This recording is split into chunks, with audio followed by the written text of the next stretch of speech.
Welcome to A Course in Miracles, Living the Love, Walking the Talk with Reverend Jennifer Hadley. Here I am. Oh, I'm so happy to be with you. Oh my goodness, what a blessing. Oh, I'm just coming back from a weekend of shooting videos for my Finding Freedom class. And we're just getting our fall Finding Freedom class started.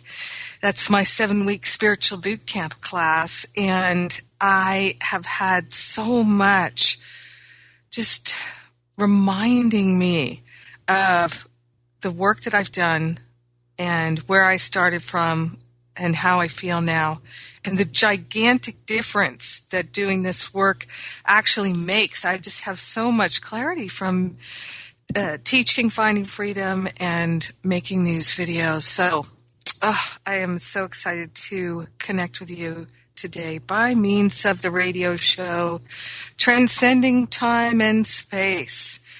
So let us begin as we always do with a prayer and a blessing. Let us open our heart and our mind. We place our hand on our heart and we declare that we are wholeheartedly available to be the blessing in our life. Wholeheartedly available to live a life of profound love and healing. Forgetting every sense of lack, forgetting every thought of attack, forgetting it all, and remembering the truth that sets us free. So grateful and so thankful to actively choose love. We're choosing to be our true self, which is profoundly loving, which is completely wise, generous, kind, and patient. Fully and completely, we're accepting our blessings. We're being the blessing. And in gratitude, we joyfully allow it to be. And so it is. Amen, amen, amen. Yes. How grateful I am that we're doing this together now. Yes. So,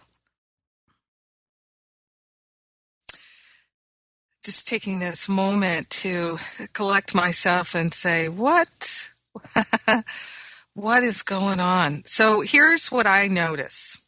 I notice that right now there are many, many people who are telling me that they are either, either they're stressing out, they're freaking out, they're noticing that their relationships are really struggling, they're noticing that they're filled with thoughts of, not literally filled, but they feel filled with thoughts of lack and attack, and they also are feeling confused. They're feeling afraid and upset. They have a sense of recognizing that they feel some poverty consciousness. They feel some sense of despair and hopelessness. And oh my goodness, I sure remember that feeling. And I just want to take a breath here if that's how you're feeling.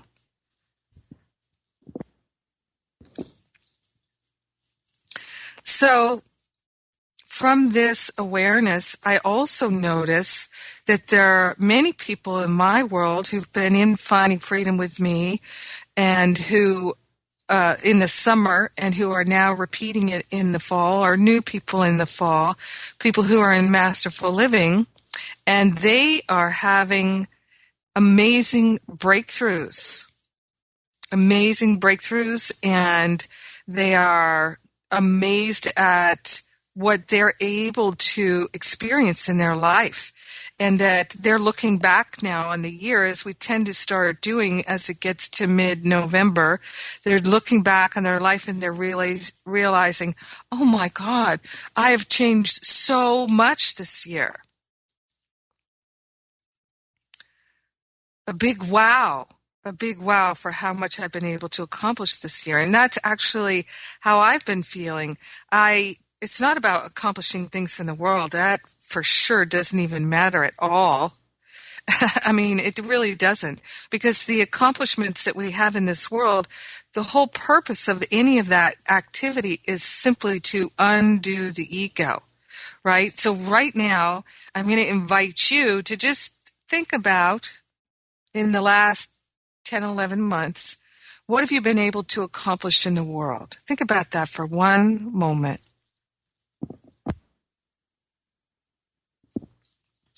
Great. And now think about, and for some of you, you might be thinking, oh, I haven't accomplished much, and you're feeling guilty and ashamed, and you've got attack thoughts directed at yourself because of that. You think, I should have accomplished more.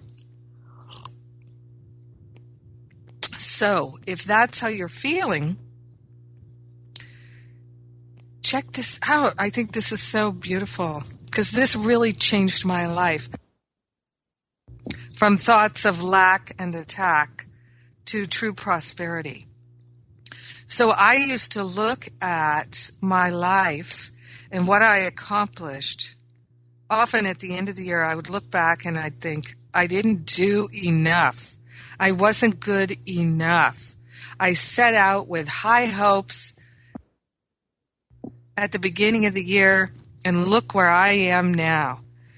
And I would start to feel, as the days got shorter and shorter and it got darker and darker, and it became time to turn within and go into that hibernation phase that wintertime is. And I would start to feel ashamed, depressed, disgusted with myself. And then what happens is you have time with your family. And of course, we all know it. You're thinking, I've got to buy all these gifts and all this stuff, and you're spending more time with your family. And then the same resentments and regrets come up for healing, but we don't do anything different. So they actually feel like they're worse. And then, yay, what a wonderful way to start the new year. So I used to have that experience going on all the time.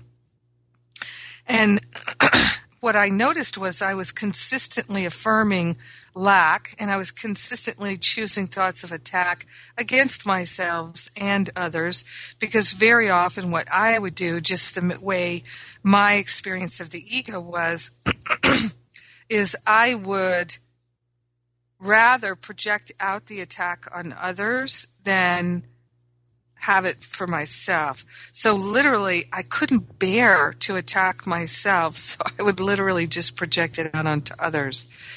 But underneath all that was simply my own upset with myself. Now, what I didn't know was all of that was only because I was identified with the ego. So healing thoughts of lack and attack is extremely helpful for us to look at how we can do it and why we would do it. Because I would experience over and over again that at the end of the year I was thinking, I didn't make more money this year. I wasn't more prosperous this year. I didn't pay off my debts this year. I'm in greater debt this year. All of that thinking. So then I would start thinking these thoughts of lack and attack in September, October, early November. And then as I'm moving towards Christmas and I'm spending more and more on Christmas presents and things like that, and travel to be with my family, increasing my expenses, increasing my debt, giving me a greater sense of lack. So I didn't see it then. I didn't know.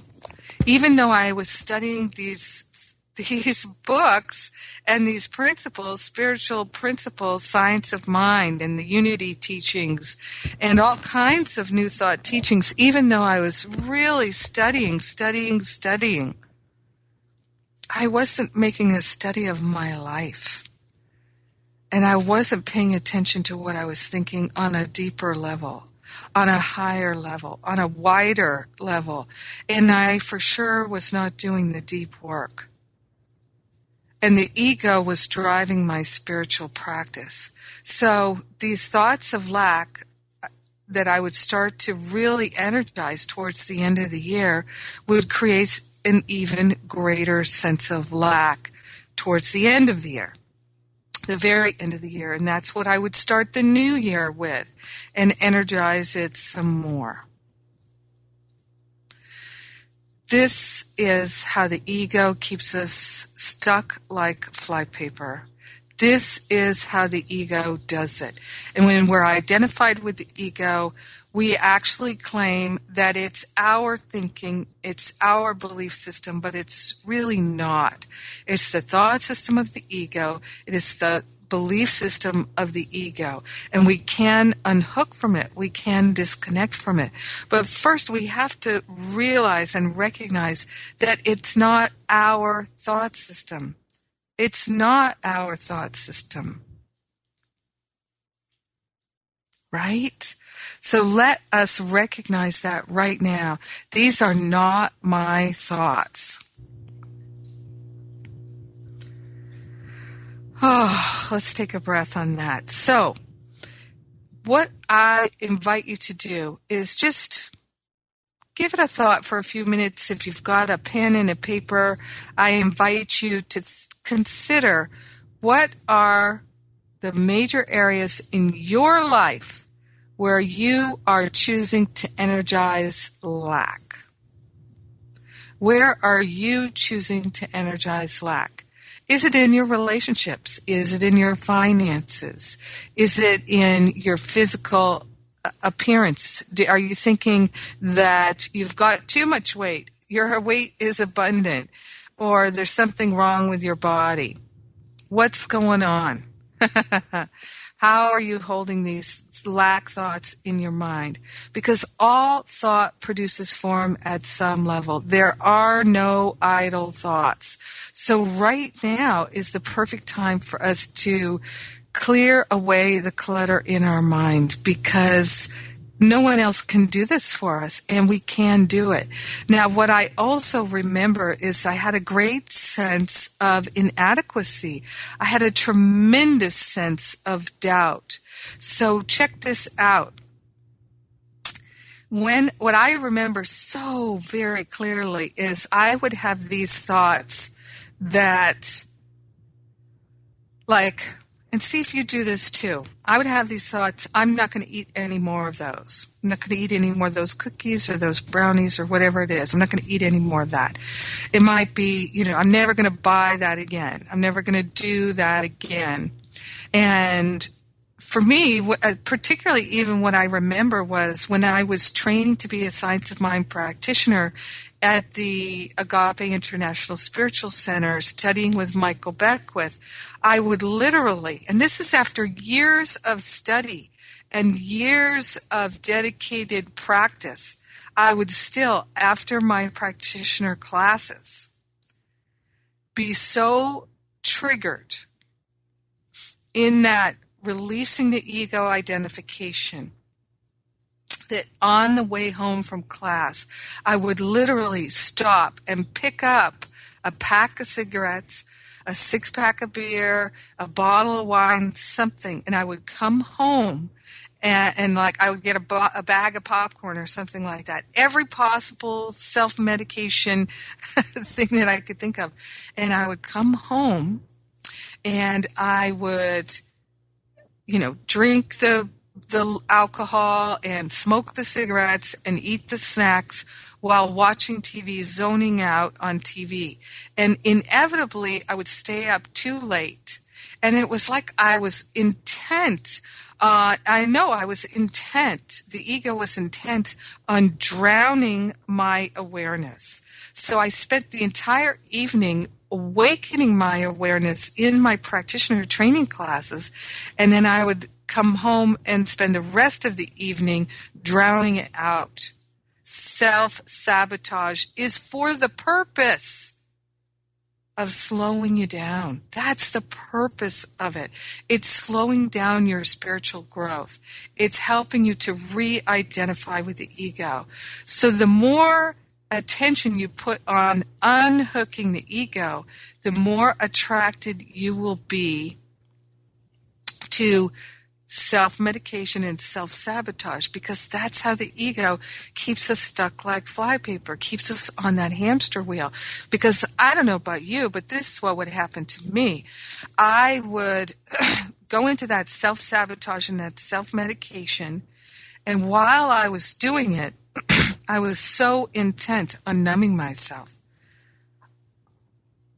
and at the same time feeling guilty and ashamed. Always did it alone, never told anybody, kept it hidden.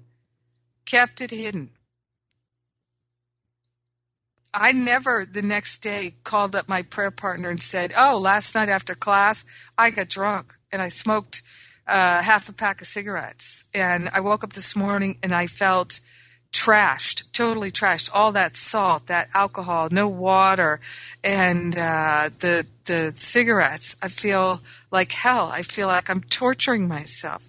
And, of course, what would happen? I would feel so guilty and so ashamed. I couldn't even talk about it, couldn't tell anyone. So what does that do? That reaffirms I'm doing something wrong. I'm a bad person. I'm never going to get real spiritual. I'm such a loser. And so then, of course, what is the conclusion? I'm never going to be able to do this. I'm never going to be able to awaken. But I was committed. I was committed to awakening, and I also was committed to keeping up appearances. So the ego was actually driving my spiritual practices and being in the classes, because I got a whole lot of ego strokes for being in the practitioner training at Agape. And I would get it all over the place. So people would say, ooh, you're an Agape practitioner. Oh, you're studying with Michael Beckwith.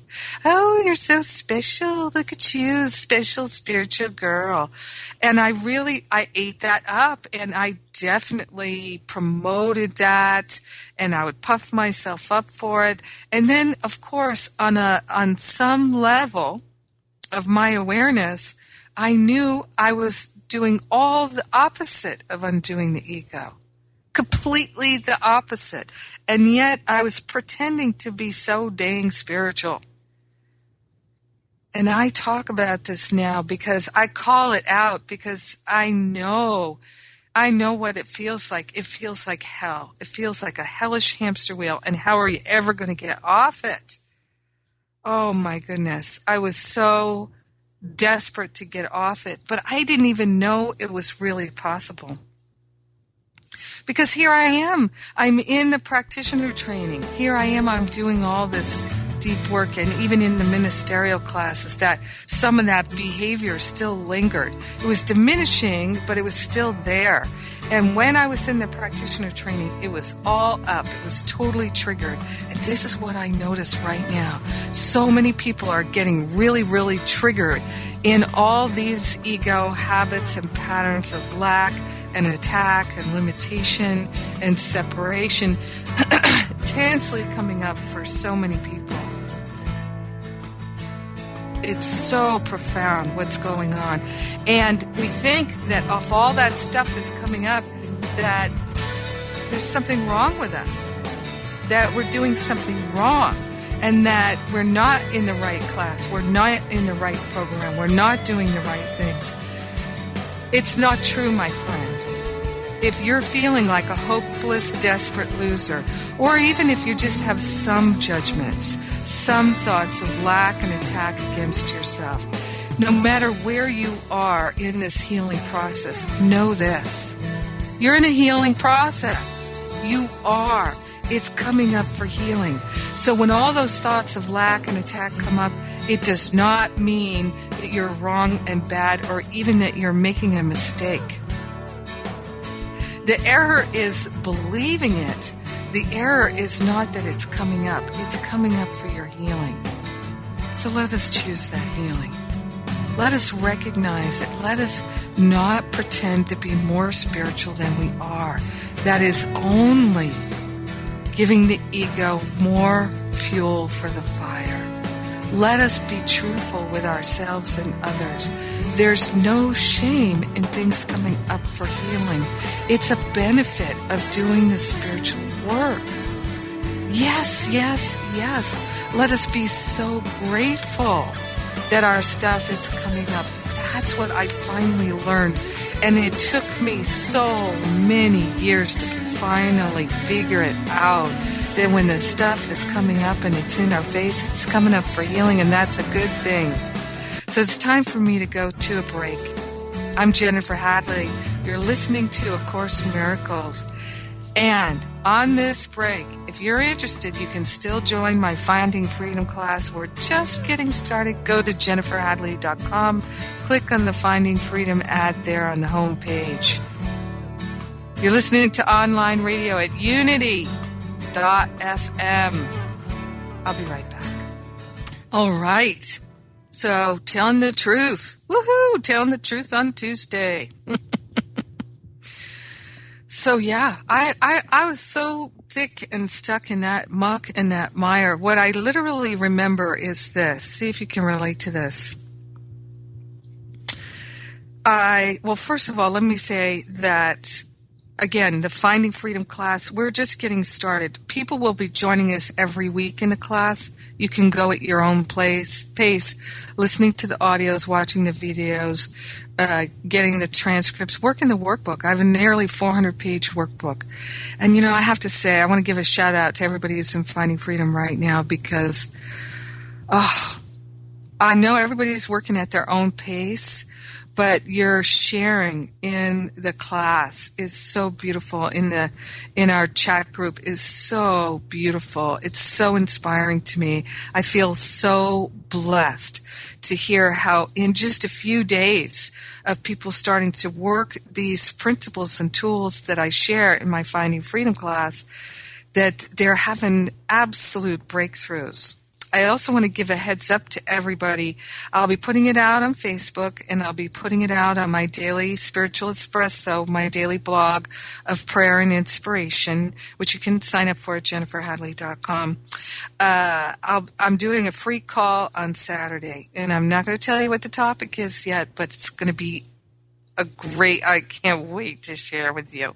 So I love to do my free calls. And right now, if you go to the Finding Freedom page, you can look at the class information. You can register now, but you can also still get my number one tip for spiritual success.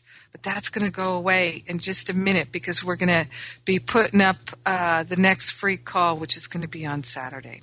So anyway, so what I can tell you is that our energetic being, so if you think of the chakras and our energetic being, all of these things are an out picturing of our consciousness.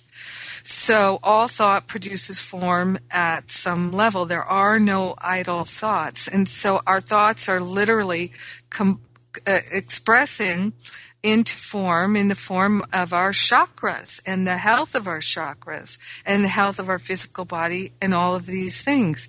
This is why A Course in Miracles teaches us all healing is at the level of the mind, because it's our thought combined with our belief that creates the form of our experience, which creates our emotional experience, our physical experience, our mental experience, our perceptions. All of it is created by the combination of our thought plus our belief, and there's no escaping that in this world. So the only way to happiness in this world is to eliminate the belief system, completely align with the truth, and then our thoughts are of truth, so the only thing that we experience is that we are the perfect givers and receivers of love. And that giving and receiving of love energetically happens in our heart chakra. And so if we have no beliefs, and you can call them false beliefs or not, but we don't need any beliefs. We have the truth. We just live in alignment with the truth. Forget all the beliefs. All the beliefs are a degradation of the truth. So just let's get rid of all the beliefs. So when we're totally aligned with the truth, literally in our heart, heaven meets right there. In our heart, is where the kingdom is. In our heart, in our loving heart, is the very location of the new heaven and the new earth. Right there in our heart. And we are designed to be the perfect givers and receivers of love. That's what we're designed to be. Yeah. And so when we have a thought of lack or a thought of attack, so a thought, I'm not good enough, a thought, something's wrong with me, these are thoughts of lack and attack, then what happens is it interrupts that perfect flow of giving and receiving in our heart. It disrupts the balance, which is why we cannot be at peace if we're giving ourselves permission to believe thoughts of lack and attack. If we believe in lack and attack, we're literally going to magnetize into our awareness thoughts of lack and attack. And we will think that they are true. But they are not our thoughts unless we believe that they're true. So you can see the circle, the hamster wheel there. If you have a belief that you're not good enough, you're going to magnetize into your awareness thoughts that you're not good enough. You're going to be interested in thinking them and choose them and energize them with your belief again. And then, of course, your experience in the world of form is going to be an outpicturing of your belief system and what you're thinking about. What you think about, you bring about. What you think about is a reflection of your belief system.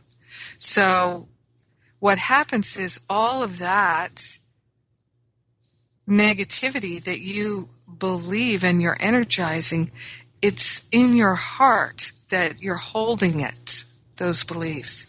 And so that disrupts the perfect flow of giving and receiving love. And then what happens, and I learned this through my own experience, my own pain and suffering. But what I would begin to experience is the thoughts, I'm not good. I had the belief something's wrong with me. And so then I would magnetize into my awareness, I'm not good enough, I'm bad, I can't do this, I can't be that spiritual. So that's why I would go to the drinking, the smoking, the eating, the trashing myself, the sabotaging myself, the self-medication. Literally to prove it to myself that it wasn't true, to prove what I believed, or that it was, my beliefs were true. I would prove it to myself. I would gather the evidence that it was true. Through demonstrating it by behaving like what I thought was a loser. I didn't recognize that what was happening was these false beliefs, these patterns of lack and attack were coming up for healing. I didn't know that. And because I didn't know that, I had a very slow, long, many years of arduous, painful healing. So now it's quickening, and I don't do that anymore. I don't have that experience anymore. I'm so grateful too. But it was many, many years of slowly undoing those belief systems and those patterns of lack and attack in my own experience. And what I remember so clearly, and you may be familiar with this too, what I remember so clearly is literally sitting in that cesspool of thinking and beliefs where I'm drinking the alcohol, I'm smoking the cigarettes, I'm eating the crunchy, salty food or whatever it is that you particularly like. You know, I'd go through phases where it would be, I wanted creamy things, and, you know, we just have sweet things, salty things. We go through different phases depending on the emotions that we're processing, believe it or not. And so in all of that, what I experienced was this whole energetic, this dynamic where I would literally start to feel myself caught in a whirlpool. Sometimes it was kind of like quicksand, but it felt more like a whirlpool. And literally that whirlpool energy was happening in my heart. Because through my spiritual work and studies, through attending my spiritual classes, I would start to feel more and more like the perfect giver and receiver of love. And then I would start to uncover these beliefs of lack and attack. And I would get attracted by the ego saying, you don't have to be that good. For God's sakes, girl, you don't have to be that good. You can't be that perfect. You're a rebel. For God's sakes, get some cigarettes, get some wine. Let those people know you're not going to be that good. And of course, doing it in secret rebel, secret thoughts of lack and attack. And so in that whirlpool experience, then I would affirm the false beliefs about my not being good enough, all of that. I would literally prove it to myself. And in that whirlpool quicksand feeling, I remember so clearly there would come a point where I would say, I tried. Literally in my mind I would be saying, I tried to be good. Tell them, somebody please tell them, let them know I tried. I just couldn't do it. I couldn't hold to being totally loving, totally good. I couldn't do it. I'm not that good. I tried. Please let them know that I tried. And I would kind of feel like I was saying, just put it on my tombstone. She really did try, but she just couldn't do it. So that's why when I started to get more liftoff and I made a commitment to do this work and to not judge the quality of my doing it, I heard that phrase, Larry the Cable Guy, when he said, let's get her done. Because I decided that's me. I'm going to get her done. And what they can put on my tombstone at the end of my days is, got her did. Got her did. So one of the greatest, most detrimental thoughts of lack and attack is that you can't do it. You can't do it. I can't do it. This can't be done by me. It's too hard. And so what I share in my Finding Freedom class and my Masterful Living class, tools, tips, techniques, actual steps that you can do so you can literally prove to yourself, I am doing it. It is being done by me. I am one with the one, and we're getting it done. I love that. I have to write that down. I'm one with the one, and we're getting it done. Yes. Because it's true. It's true. I didn't know when I was in that space of constantly cycling through the self-sabotage and the self-medication, I didn't know at that time that everything was coming up for healing. And even though I would move into self-medication and get back on that, in that whirlpool, that hamster wheel, that flypaper experience, nonetheless, I was still healing. Because even through my drunken, miserable, toxic haze, I was having a realization. You know why? Because I was praying every day. I was praying every day. And I was still making time for spiritual practice and having more spiritual practice every day. A drop in the bucket is still a drop in the bucket. And even if it takes you 10 years, if you put one drop in the bucket, 365 days a year for 10 years, you're going to have a bucket of water. And that's what I learned. And that's what I teach in my classes. That's why in Finding Freedom, people realize, oh my God, I can actually do this. Oh, wait a minute, I am doing this. It is being done by me, and it's happening now. I've never been more excited about teaching than I am right now. I've never been more excited about sharing than I am right now, because I've never had more clarity than I have right now. I've never had more clarity that we can do this. We are doing this. It is happening now. And this is what I'm seeing with so many people in Masterful Living, my year-long course. So I have people who've been in Masterful Living course studies with me for years, and talking with some of them over the weekend, it's just so beautiful and amazing how much healing that we can call forth, accept, and receive in our own life. And we started from a place of total unworthiness. I mean, I really started from a place of thinking I am the worst kind of spiritual loser. Because think of it. Here I am. I'm in the practitioner studies. And I'm presenting this false self to the world. Presenting this person. Well, it's not even that it was a false self. It was, I believed I was false and fake. I believed that somehow falling down and getting up wasn't part of the journey. It meant I was doing something wrong.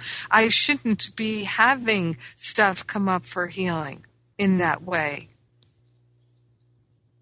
And part of why I felt all of that was because I didn't hear people actively talking about it. So I just kept my experience hidden. I was ashamed of it. And it's so important for us not to make it even more intense by shaming ourselves. Let us come out of the closet as being spiritual students who are working through stuff. For God's sakes, I mean, imagine the Buddha, right? And look at the things that he went through for years and years. He didn't just take a class or read a book and suddenly he's enlightened. He really struggled. He really worked at it. I mean, how long was it that he went eating 1 grain of rice a day, trying to somehow attain enlightenment by going to that ego extreme? We all have our own particular experience of the path and the journey. Let us not label any of it. That's what the ego does. Let us instead claim our magnificence and say, I am doing it. It is being done by me. I am one with the one, and we're getting it done. Because that's the truth of it. When stuff comes up for healing and you feel like you collapse into self-sabotage and self-medication, it may be the very last time that you ever do that. And you can say, I'd love for this to be the last time. Higher self, holy self, show me how to make this the last time that I ever do it. And if it's not the last time, then there's something more for me to learn about it.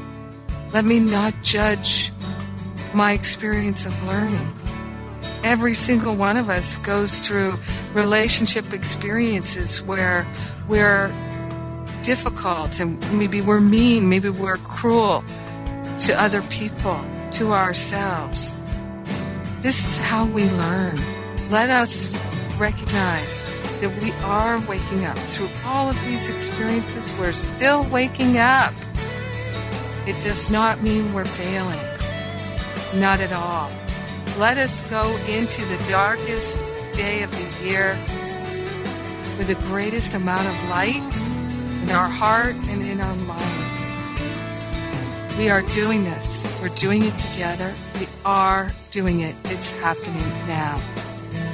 I'm Jennifer Hadley, and I'm inviting you to please come to my website, jenniferhadley.com. If listening to what I'm sharing with you makes any sense, Finding Freedom might be right for you now. I have so many free things too. There's my Masterful Living class, which starts January 1st. Next year, greatest year of my life. It can be the greatest year of your life too. with or without me. But if there's something in what I'm sharing that resonates with you, please come check out jenniferhadley.com. It might be that one of my classes offers you a spiritual practice that you can stick to and really live. We're living A Course in Miracles. We're doing it together on Unity Online Radio. And I'll be right back. I'm Jennifer Hadley, and we're back. And I am one with the one, and I am getting it done. I love this section. We were talking about this not a few weeks ago in The Little Willingness, chapter 18 of the text, where it says in paragraph 5, I love this. In preparation for the holy instant, do not attempt to make yourself holy to be ready to receive it. That is but to confuse your role with God's. I love this. Then the prayer, rather than to seek to prepare yourself for Him, try to think thus. So here's our prayer. I, who am host to God, am worthy of Him. He who established His dwelling place in me created it as He would have it be. It is not needful that I make it ready for Him, but only that I do not interfere with His plan to restore to me my own awareness of my readiness, which is eternal.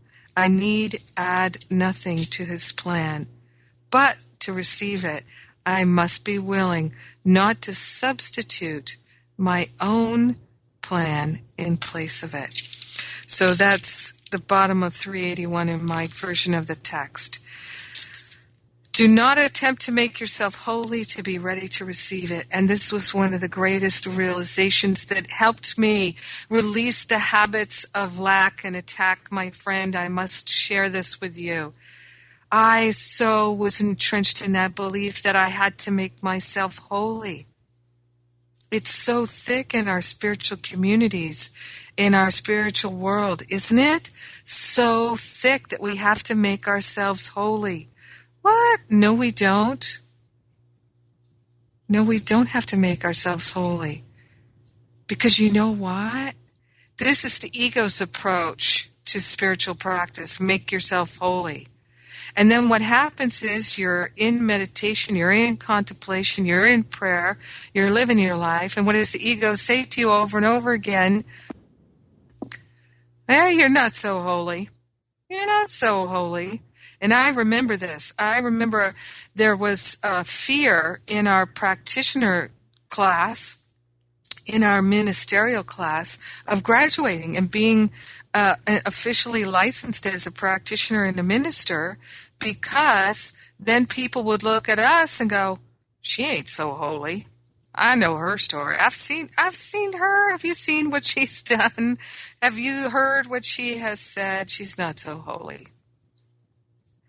So this is just the way the ego binds us to that thought system. We don't have to make ourselves holy. Now, here's why. We're already holy. You can't get any holier than what we already are. The belief that we're not holy gets energized by the ego when we look at ourselves and say, you're not holy. Only people who have a belief that they're not holy are judging their holiness and the holiness of others. When you know that you're already perfect, whole, complete, and holy, you will not judge your holiness or judge others' holiness. So remember, if you give yourself permission to agree with thoughts of lack and attack, it strengthens that belief system. So when you have a meltdown because of thinking thoughts of lack and attack, and a meltdown for me was going into this incredible attack of self-medication, self-sabotage. When those things happen, it actually is bringing it into your awareness for healing. So it might seem that you're energizing greater thoughts of lack and attack, and you're on that hamster wheel. But that hamster wheel of suffering, that whirlpool of suffering, eventually you'll get tired of suffering and you'll do it differently. So the pain is literally motivation for you to do it differently.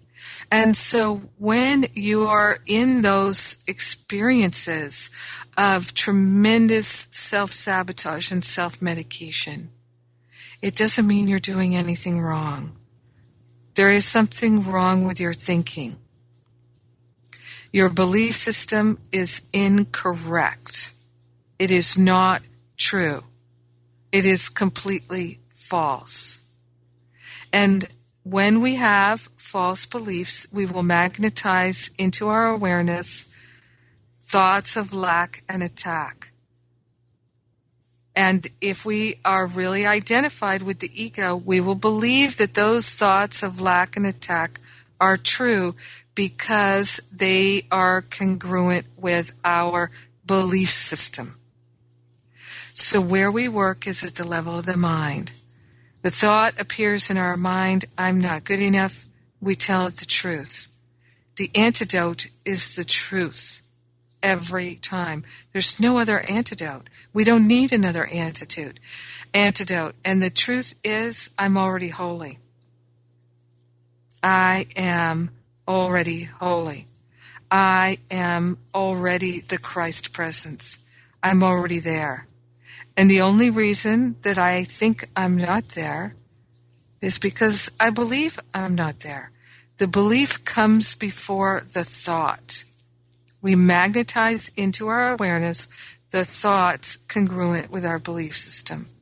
This is why in my classes and in A Course in Miracles, which I base everything on A Course in Miracles, our beliefs are where we work. We go to that core belief in separation and we work right there, because then every other false belief that's predicated on that belief in separation has to come tumbling down. It's the fastest way to work. That's what Jesus tells us at the beginning of A Course in Miracles. It's not the only path to awakening, but it is the fastest. So when your stuff is coming up for healing, that's good. Be grateful. When you can be grateful that your stuff is in your face, oh, my friend, you're on the fast track. There's no doubt about it. I'm Jennifer Hadley. I'm inviting you to check out jenniferhadley.com and see if you're ready to get into a spiritual boot camp or a year-long class and heal the poverty consciousness. Heal the giving yourself permission to go into lack and attack. Give yourself the chance to heal that belief. I know everything even though I don't live as though I do. Oh my goodness, that was a big one for me. So we take this breath of gratitude with our hand on our heart and we declare, I am one with the one and I am getting it done. That is my prayer. That is the truth, and I know it for myself and everyone else because I'm one with them. Thank God for the oneness. Yeehaw, I'm already holy. And so it is. Amen, amen, amen. I love you. Have a great week. And remember, you can get all these shows at iTunes. Just search for Jennifer Hadley at iTunes and you can get them all. Love you.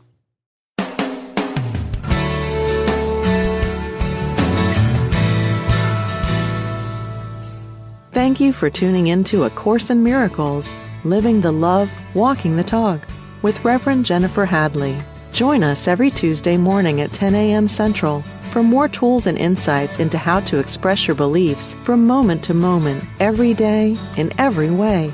A Course in Miracles, Living the Love, Walking the Talk, only on Unity Online Radio, the voice of an awakening world. This program is brought to you in part by JenniferHadley.com, a global resource providing tools, insight, and support for those seeking to live A Course in Miracles every day in every way. Online at www.jenniferhadley.com. While there, we invite you to visit Jennifer's blog, where you can join with the community of like-minded people who have become Jennifer's prayer partners through her daily power prayer. Like them, you can enjoy this extra support as you come to walk your talk and live A Course in Miracles every day in every way.